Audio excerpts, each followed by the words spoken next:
People, welcome back to Prince Recy Adventures. Today I'll be walking you through this video of me building a small deck from scratch. Hope you enjoy it. Follow along with me. There are a lot of stuff that goes into building a deck. A couple minor things. First, you want to consider location. In this scenario here, you see I already have a deck, but there was no step down. So I'm like, all right, let me build a little above ground deck and use that also a step down, but also as a small deck in addition to the deck that already exists. So first, get the area leveled.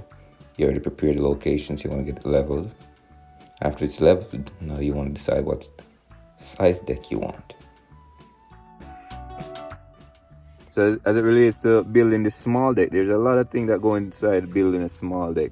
I had a little bit of experience working with a co-worker, learn how to build a fence and then learn how to build a deck, and I was able to build a small deck here just for in addition to the one that already exists, right? So measured out what size I needed, went to buy the material, had some of them well, this time I didn't have them pre-cut, just had them shipped up, transported up, and I was able to measure cut to the size that I needed. It was above ground deck, so there was no need to do any digging.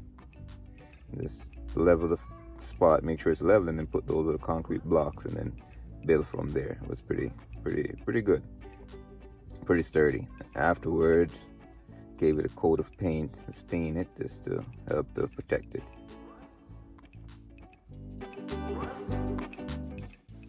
So two things I should mention: material and tools. Let's start with tools. So I had most of the tools already. So we got a circulator saw, cordless, I'm using right there. I have a drill, hammer, pre-bits. So bits, like the drill has different bits. So we got like the bits to pre-drill a hole, and different Robinson bit, especially. What other tools I need? Tape measure, level, a square. I have a sawzall, but I don't remember if I had to use a sawzall in this case. Shovel to help with the scraping away dirt, get it all level. Rake, I don't think I needed a rake in this scenario. But other than that, I think those are all the main tools that we had. As it relates to material now, so about 9 concrete blocks in this scenario. It's a 6x6 above ground deck, 2x6 by I think 12 or maybe 16, however, whatever length they came in. Had about 4 pieces of those because I cut them in half to get the perimeter, the 4 around it, and then I had 1, 2, 3 on the inside. So I had a little 2 pieces left over or something like that. So that was the framing. After that, I went ahead, started cutting some deck boards. How many deck boards did I have? Well, it's all depending on your size deck, right? So it's important to cut them all evenly. And I start from the front, work my way up to the back. But they were all pretty much 6 feet long. And how many did I use? I'd have to count it in the end to see how many we used. But approximately, you can see that 1, 2, 3, 4, 5, 6. 6 length, of the 6 length, and each of them could be cut into 2. So I get 12, and maybe had 2 pieces or so extra. But that was those were the main material that we needed. So deck board, the deck screws, other screws for screwing in the base, the concrete blocks that it was being mounted on, yeah, and a little bit of stain or a little bit of paint to paint it at the end to protect it from weathering. That's all. Yeah, it was pretty easy. It was not hard in terms of constructing this kind of deck, right? It's got to be patient. Took me more than one day. Obviously, you can see change of clothes. So I was doing it on my own leisure time, so I wasn't in any rush. Did some today when I came from school, did a little bit more next day when I came from school, and then eventually it was done.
Apuras.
Rush, what your problem, man? You can just chill.